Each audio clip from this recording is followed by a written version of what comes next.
So this is my next try at telling the story because I had this little tripod which doesn't really work for doing a video like this. So I had to borrow one, so I'm back. I'm going to try to the story, which there are these two parts in. So basically, this is a story from one of my past lives that actually still gives me trauma after seeing parts of it. So basically, it starts in the turn of the century. I was Irish. I was made in an English house, which was fairly common at that time. And the family that I worked for had a son who was a narcissist. I'm sure you can tell that's probably going. And he ended up seducing me, being young and impressionable, and I got pregnant. Of course, when I did, he not held responsible, denied the whole thing. Typical narcissist behavior. Nothing's ever their fault. I got fired, and my life basically fell apart. And Anthony back in Ireland disowned me because, you know, they were told she got fired, she's being a lying whore, all this. Of course, the father wanted me to get rid of the baby. And I refused. Your baby told me if I did get rid of the baby, he would make sure that everything was taken care of. I would get my life back. People would stop talking about me. I'd get my job back. He would take everything. But I told him no, that I had to think of the best interest of my baby. And that's what I did. I ended up getting aid from a woman that he did the same thing to. Only she had given in, did what he asked. But having known how he was, she wanted to help me still. Fast forward, I'm near the end of my pregnancy. I'm about 8 months. And he shows up again, trying to convince me, and I again deny him, tell him no, I'm not getting rid of the baby. You know, I don't care if you're involved. I'm going to raise this child. It is my baby. I'm not doing this. His solution then was, instead of trying to convince me, he was going to beat me and hope that I miscarried. The difference in this one and most of the other things I've had was most of them I had with past life regression or having had the spirit of my daughter around me telling me facts. This part I had in what I call waking flash, which, unlike visions I have in my sleep or when I have a past life regression, it is like a vision in my head, but I feel everything. So I was at work and I felt every hit, every kick, everything. And the image of him just grinning that narcissistic cocky grin right before he kicked my stomach and said, "Bye, baby," still haunts me. Even though it wasn't in this lifetime. Luckily though, I did not lose the baby. I nearly did. She was premature, but she lived. My precious baby girl. And I raised her on my own. It was not easy. As she grew up, of course, more and more trouble started because I did not lie to her. I told her, you know, this is your father. He's lying about it, but this is your father. I never lied to her about who he was. You know, I gave a watered down version because of course she was a child, but she knew who her father was.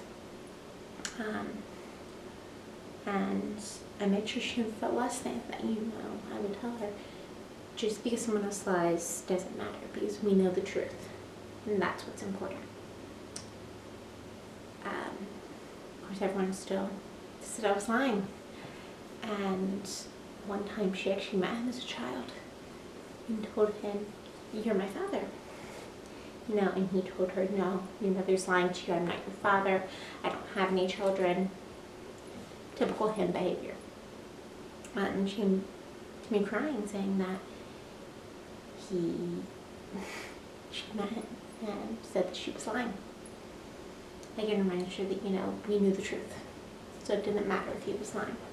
That shows who he is, not who we are. But it did affect me.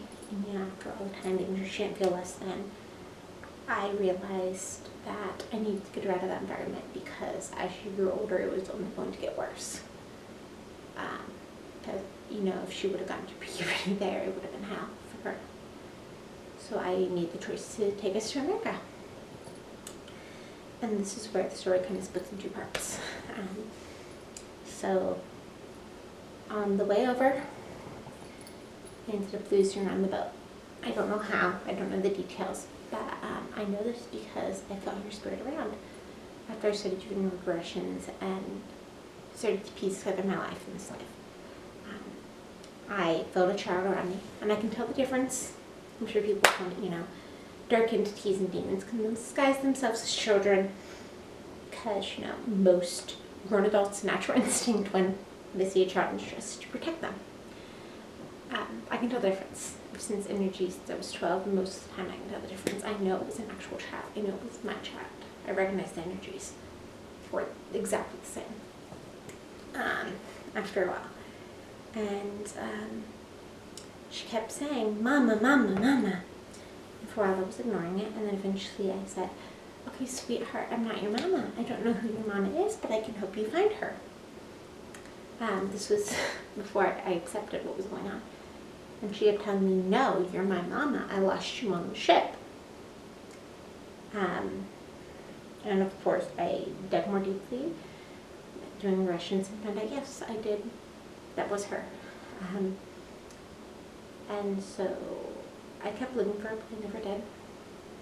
Once we got to America, I looked around, and of course, not having her with me, I was able to get a job. I was a barmaid. But I never liked people. I told them I had a daughter, I'd lost her, but I was looking for her. Her father had abandoned us. And some people, of course, judged me there, but I knew I had found my daughter.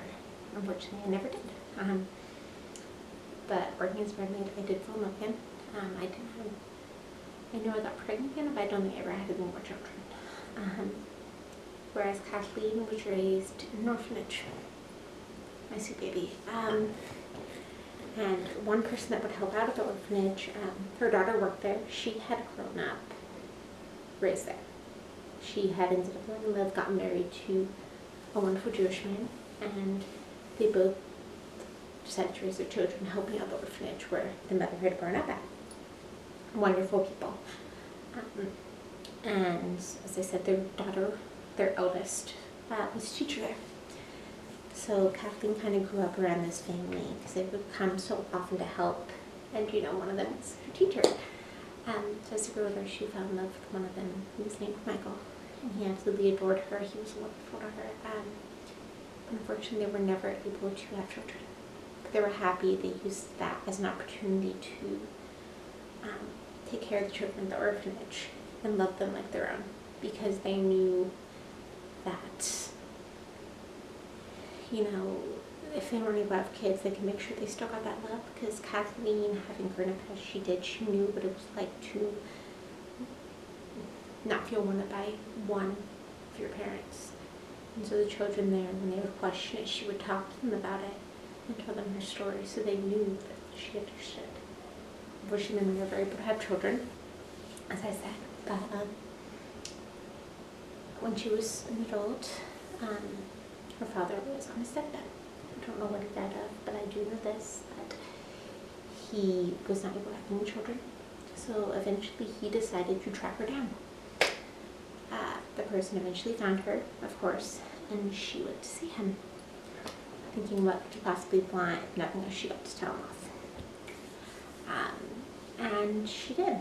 She went to him, and he wanted to leave everything to her. You know, he had any more children. And she told him, "No, you never claimed me. You told people my mother was a lying whore. You looked at my face as a child and told me I was lying, that you were my father. Why would I want anything to do with you? You didn't deserve us. I want nothing to do with you. This is what you deserve, to die alone and miserable." And she left. And as I said, while this past life does give me trauma, it does also make me very proud that I know that being in a situation that a lot of them would have broken and given in to his demands, I didn't. I did what was best for my child and raised her so that she didn't feel less than. Of course, I know she had troubles with it, but she was such a good girl and she stayed so strong, and I'm so proud of that. And I wanted to tell this story because I know that he never actually in life had to answer for what he did. And if I ever find out who he was, I want to make sure people know what he actually did. But at least this way, this is my story, what we told, and people will know that it did happen. And as I said, I hope one day I do find out who he is, so that if he can't be held accountable in life, maybe someone will find us and recognize my story, and we will be able to be held accountable in death.